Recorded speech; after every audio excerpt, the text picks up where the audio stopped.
आज के इस वीडियो में हम लोग एडवांटेज पढ़ेंगे। किस चीज़ का एडवांटेज? कंपनी को इनकॉर्पोरेट किया जाता है तो क्या क्या फ़ायदे मिलते हैं, क्या क्या एडवांटेज होते हैं, इसी एडवांटेज को हम लोग इस वीडियो में समझेंगे, जो कि पार्टनरशिप में नहीं मिलता है। पार्टनरशिप अगर क्रिएट किया जाता है तो उसमें नहीं मिलेगा, लेकिन कंपनी को आप इनकॉर्पोरेट कीजिएगा तो उसमें ढेरों एडवांटेज मिलते हैं। तो सबसे पहले आता है independent corporate existence, ICE, ice independent corporate existence. ये हमारा पहला एडवांटेज है। देखिए, इसमें थोड़ा सा हम लोग पार्टनरशिप और कंपनी को दोनों को मिला के हम लोग साथ में चलेंगे, दोनों को कंपैरिजन करते हुए। जो पार्टनरशिप में होता है, पार्टनरशिप में जो पार्टनर्स होते हैं बस वही कलेक्शन ऑफ पार्टनर्स को ही पार्टनरशिप कहा जाता है। लेकिन कंपनी में कलेक्शन ऑफ मेंबर्स कंपनी नहीं होता है, कंपनी का अलग ही अपना एग्जिस्टेंस होता है। वो लॉ के नज़र में, कानून के नज़र में वो अलग ही अपना एक लीगल पर्सन कहला है। लीगल पर्सन उसको रिकॉग्नाइज किया जाता है, लॉज को मानता है कि हाँ वो एक पर्सन है, लीगल पर्सन है। वो कहा जाता है ना, हम लोग कहते हैं कि हम लोगों की अपनी पहचान होनी चाहिए, ना कि अपने फादर या ग्रैंडफादर के नाम से हम लोग को नहीं नहीं, हम लोग को अपनी अलग पहचान बनानी चाहिए। मतलब कहने का मतलब है कि हमें कुछ महान काम करना चाहिए जिससे हमारी खुद की पहचान हो। वो कहावत आप लोग सुने होंगे कि बाप के पैसे पर क्या क्या घमंड करना है, मज़ा तो तब आता है जब पैसे अपना हो और बाप घमंड करे। तो ऐसा ही कुछ इसमें भी है, कंपनी और पार्टनरशिप में भी ऐसा ही कुछ सिचुएशन है। तो इसमें समझने वाली सेक्शन है सेक्शन 9, इंडिपेंडेंट कॉर्पोरेट एक्सिस्टेंस से जो ताल्लुक जो जो मिलता है सेक्शन है, रिलेटेड सेक्शन है, वो है सेक्शन 9। सेक्शन 9 का टाइटल है इफेक्ट ऑफ रजिस्ट्रेशन, और इसमें बताता है कि members of the company shall be body corporate. जो जो भी मेंबर्स होते हैं कंपनी के, वो उन्हें बॉडी कॉर्पोरेट कहा जाएगा। दूसरा number, have perpetual succession and common seal. Perpetual succession का मतलब क्या हुआ कि मेंबर्स आएंगे जाएंगे, कोई भी आज ये लोग मेंबर्स हैं, कल कोई और मेंबर आ जाएगा, वो परपेचुअल सक्सेशन आता रहेगा जाता रहेगा। लेकिन कंपनी जो रहेगा वो रहेगा। वो एक पोएम आप लोगों ने पढ़ा होगा, मेन में go men may come but I go on for ever.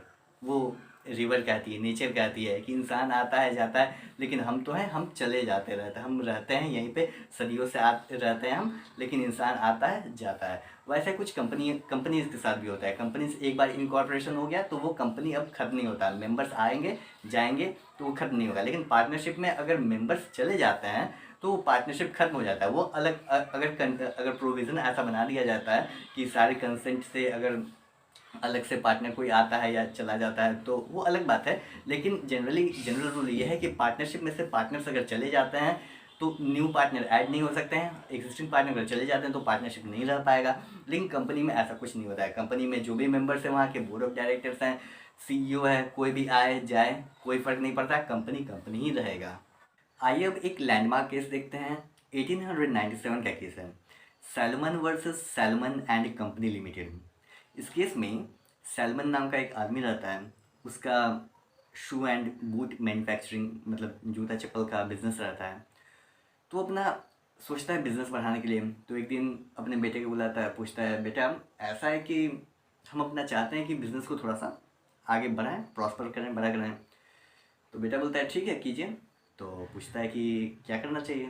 तो बेटा बोलता है कि कंपनी बना लीजिए, हम लोग फैमिली मेम्बर्स, हम लोग 7 लोग हैं ही, 7 लोग मेंबर बन जाएंगे। बाप बड़ा खुश होता है, कहता है चलो ठीक है, सैलमन एंड कंपनी लिमिटेड नाम से कंपनी इंकॉर्पोरेट कर देता है। 7 मेंबर्स रहते हैं, सातों के साथ फैमिली मेम्बर्स ही रहते हैं। और कौन कौन होते हैं? एक सैलमन हो गया, उसकी वाइफ, उसकी बेटी एक हो गई, और बचे 4 लोग, 4 लोग उसके 4 बेटे थे। Salmon and his 2 sons, Salmon और उसका 2 बेटा बोर्ड ऑफ डायरेक्टर संभाल लिया, बन गया बोर्ड ऑफ डायरेक्टर। अब उसका जो बिजनेस था कंपनी को ट्रांसफ़र कर दिया गया, कितने में? 40,000 पाउंड में, 40,000 पाउंड में ट्रांसफ़र कर दिया गया। और 20,000 शेयर ट्रांसफ़र कर दिया गया, 20,000 शेयर उसने खुद रख लिया, और $1 का एक शेयर था, 20,000 का खुद रख लिया। और बाकी के फैमिली मेम्बर्स जो थे उनको एक एक शेयर अलॉट कर दिया, दे दिया। 20,000 शेयर खुद रखा और डिबेंचर्स भी रखा, डिबेंचर्स 10,000 का रखा। देखिए इसको याद कैसे कीजिएगा, 40,000 में ट्रांसफ़र कर दिया कंपनी को, 40 40 का आधा 20 20,000 शेयर खुद रख लिया, 20 का आधा 10 10,000 का डिबेंचर्स। ऐसे आप याद कर सकते हैं केस के फैक्ट को, तो इतना क्लियर है। यहाँ पर हो गया। अब जो डिबेंचर्स है, डिबेंचर्स का कहने का मतलब क्या हुआ है, ये डिबेंचर कहता है कि जो 10,000 का डिबेंचर है, सैलमन ने लिया 10,000 का डिबेंचर, मतलब कंपनी के ऊपर लाइबिलिटी है 10,000 पे करने के लिए।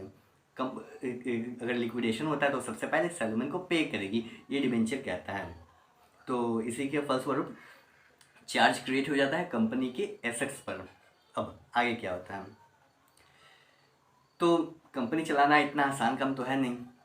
1 साल के भीतर भीतर में कंपनी को प्रॉफिट नहीं होता था, लॉस में होने लगी, और 1 साल के अंदर अंदर लिक्विडेशन में चली गई। मतलब कंपनी का वाइंडिंग अप हो गया, लिक्विडेशन था। एसेट्स कितने का था, एसेट्स कंपनी का था 6,000 पाउंड का एसेट्स था। तो सबसे पहले डिबेंचर होल्डर को देना था, डिबेंचर होल्डर को एसेट में से अपना दे दिया जाएगा। डिबेंचर कितना है, 10,000 का है, और एसेट से 6,000। तो डिबेंचर होल्डर को अगर पूरा दे दिया जाएगा पहले, हालांकि डिबेंचर भी पूरा कंप्लीट नहीं हो पाएगा। डिबेंचर जो होल्डर है, सैलमन खुद है, उसको पे कर दिया गया कंपनी का लिक्विडेशन होने के बाद। तो जो अनसिक्योर्ड क्रेडिटर थे उनके लिए कुछ बचा ही नहीं। अनसिक्योर्ड क्रेडिटर ने केस फाइल कर दिया। कंटेंशन ये कहा कि बहुत सारे कंडीशन हेल्ड हुए। तो सबसे पहले क्या उन्होंने कहा, ये जो कंपनी है इसका कभी इंडिपेंडेंट इंस्टीट्यूशंस था ही नहीं। कभी भी ये बनाया तो गया एक्ट के तहत में, कंपनी कैसे इनकॉर्पोरेट किया गया, सब कुछ ठीक ठाक था, लेकिन इंडिपेंडेंट कभी था ही नहीं। क्योंकि इसमें जितने भी मेंबर्स थे, 7 मेंबर थे, सब के सब अपने फैमिली मेंबर्स थे ही हैं। और जिसका हेड सैलमन था, सैलमन मैनेजिंग डायरेक्टर था, बाकी उसके 2 बेटे डायरेक्टर्स थे। तो सबको सब उसी के हाथ में था। जो सैलमन था वही सब कुछ कंट्रोल करता था। तो ये एक तरीके से सैलमन ही था, उसका दूसरा नाम था। सैलमन इस हाथ से दिया, इस हाथ से ले लिया, मतलब सैलमन ही था, सैलमन ही था। कंपनी का बस नाम दे दिया था, कंपनी का कभी भी इंडिपेंडेंट इंस्टीट्यूशन था ही नहीं। ये सारे ये कंटेंशन है। जो क्रेडिटर्स थे, अनसिक्योर्ड क्रेडिटर, इनका कंटेंशन था। हेल्ड ये हुआ कि नहीं, ऐसा नहीं है। हेल्ड ये हुआ कि जो कंपनी है वो इंडिपेंडेंट कंपनी है, उसको उसके जितने भी लीगल रिक्वायरमेंट है, सारे लीगल रिक्वायरमेंट फुलफिल किए गए। तो इसका मतलब ये नहीं हुआ कि अब सैलमन लायबल है, तो सैलमन लायबल नहीं होता है। हेल्ड ये हुआ, यही हेल्ड हुआ। Salmon versus salmon and company limited 1897 का केस था। इससे पहले हमारे इंडिया में भी सिमिलर प्रिंसिपल पे केस डिसाइड हो चुका था, जो ईयर था 1886, कैलकाटा हाई कोर्ट के द्वारा। कॉन्डोली टी कंपनी लिमिटेड रे, KONDOLI, कॉन्डोली टी कंपनी लिमिटेड रे। इस केस में कुछ पर्सन्स होते हैं, उनका टी स्टेट होता है, चाय पत्ती का अपना बिजनेस किए होते हैं, तो वो कंपनी में अपना इनकॉर्पोरेशन कर देते हैं, बिजनेस ट्रांसफ़र कर देते हैं। तो कंपनी बन गया, तो वेरियस टाइप्स ऑफ टैक्सेस देना होता है। तो ये एग्जाम्पशन चाह रहे थे उन टैक्सेस से, कहता था कि ये कुछ है नहीं, शेयर होल्डर जो भी हैं हम ही लोग हैं, हम लोग बिजनेस पहले किया करते थे, अब कंपनी में बना दिए, और जो शेयर होल्डर हैं वो हम ही लोग हैं, तो हम लोग को एग्जाम्पशन मिल जाना चाहिए। ये उन लोग का कंटेंशन है। तो कोर्ट ने इस कंटेंशन को रिजेक्ट किया और कहा कि कंपनी जो होता है वो सेपरेट पर्सन होता है, उसको मेंबर कौन है कौन नहीं है उससे कोई मतलब नहीं होता है। कंपनी जो एक होता है वो लीगल पर्सन होता है, सेपरेट पर्सन होता है। It is separate body altogether from the shareholders, and the transfer of property was as if the shareholders had been totally different persons. Transfer इस तरह होता है कि जैसे जो शेयर होल्डर हैं वो टोटली डिफरेंट पर्सन है और कंपनी डिफरेंट पर्सन है, इस तरीके से।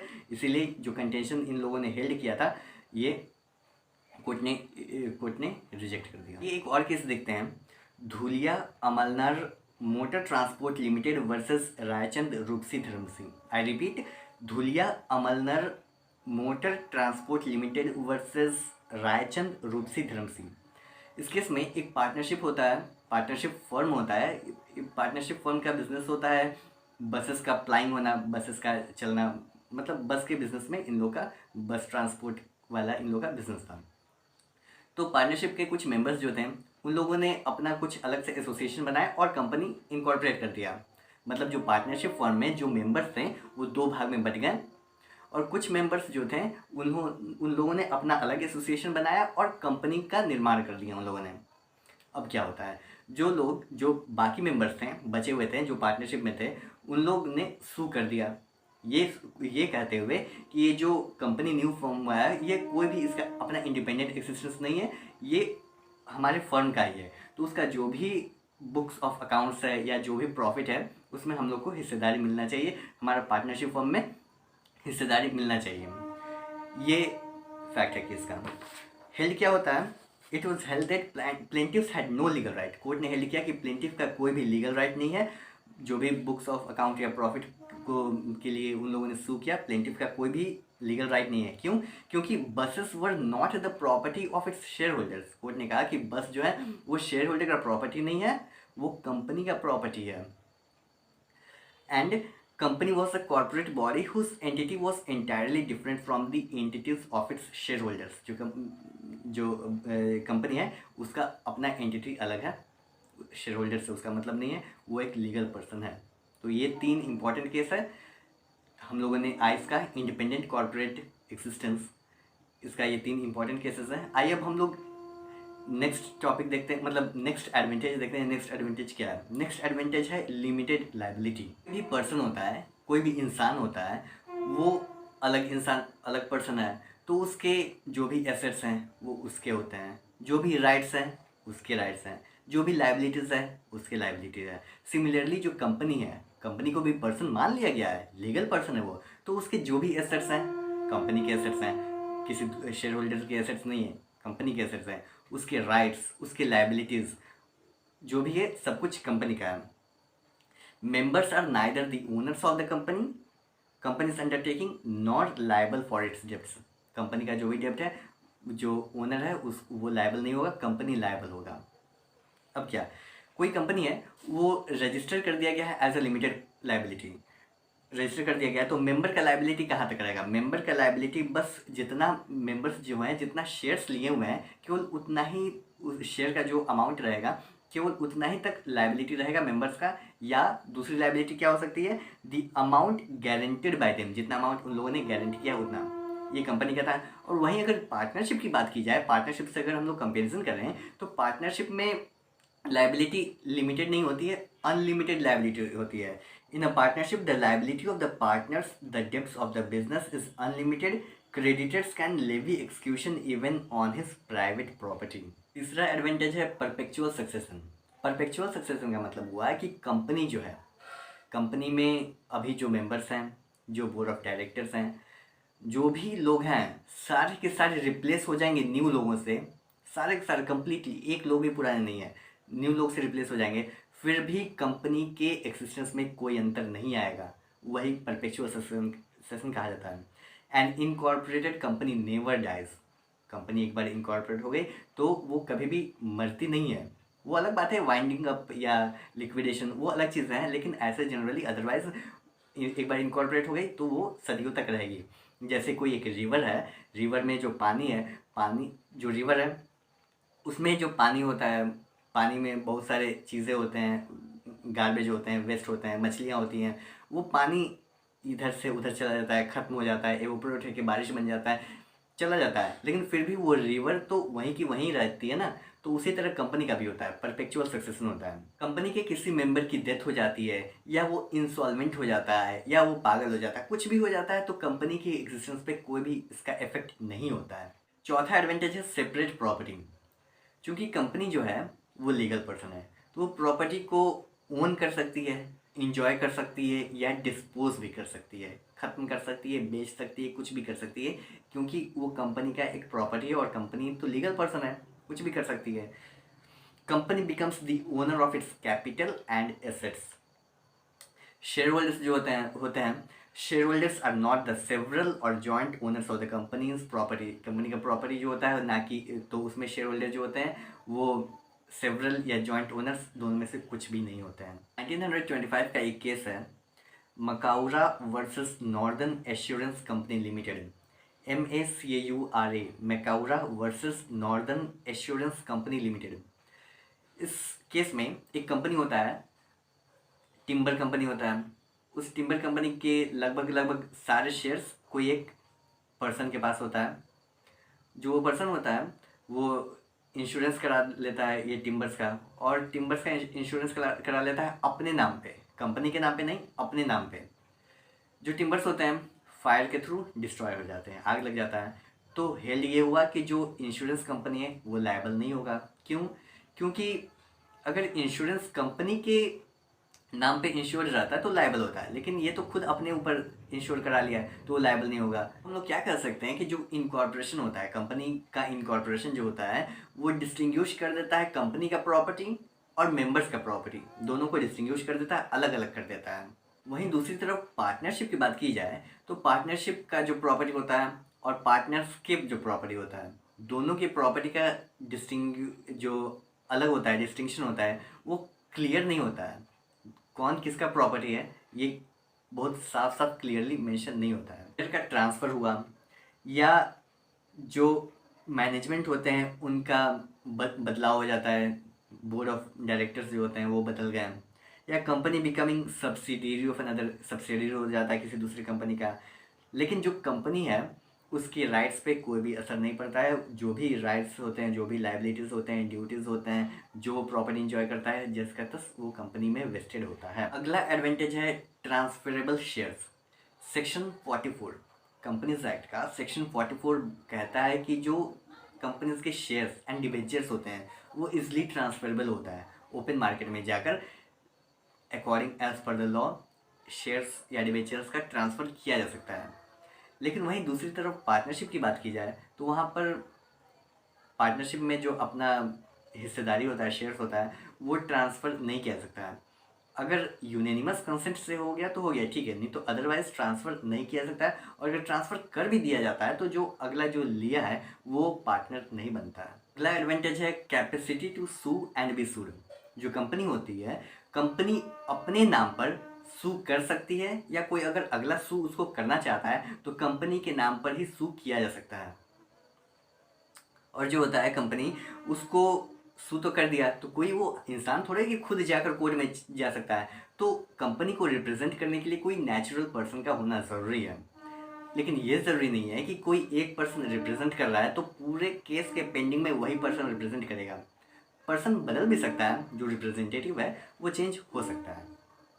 और देखिए, जैसे कोई पर्सन है, किसी ने कंप्लेन कर दिया, ठीक है, सूट फाइल हो गया, लेकिन कंप्लेंट फाइल करने के बाद में अगर वो हाजिर ही नहीं होता है तो कंप्लेंट क्या होगी? डिसमिस हो जाएगी। सिमिलरली कंपनी के भी केस में कंपनी ने अगर कंप्लेंट फाइल कर दी लेकिन कोई रिप्रेजेंट ही नहीं कर रहा है कंपनी को, तो वो जो सूट है, वो कंप्लेंट है जो वो डिसमिस हो जाएगी।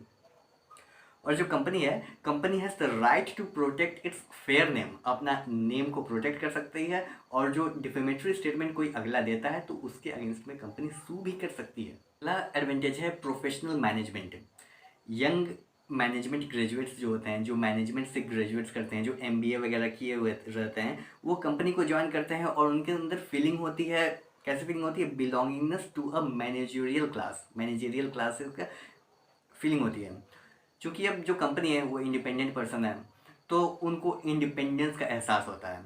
वो अपना वहाँ पे क्या कर सकते हैं लोग, जो ये जो यंग ग्रेजुएट्स हैं, वहाँ पे अपनी कैपेबिलिटीज़, अपनी क्षमताएं, अपनी प्रतिभाएं दिखा सकते हैं। अपना कंपनी को, जो कंपनी है, कंपनी का एम्स एंड ऑब्जेक्टिव जो है, विज़न है, उसको और आगे तक बढ़ा सकते हैं इजली मैनर में। चूँकि ये तो इंडिपेंडेंट है, लीगल पर्सन है, उसको बढ़ा सकते हैं और कंपनी आगे बढ़ेगी तो देश भी आगे बढ़ेगा। अगला एडवांटेज है फाइनेंसेस।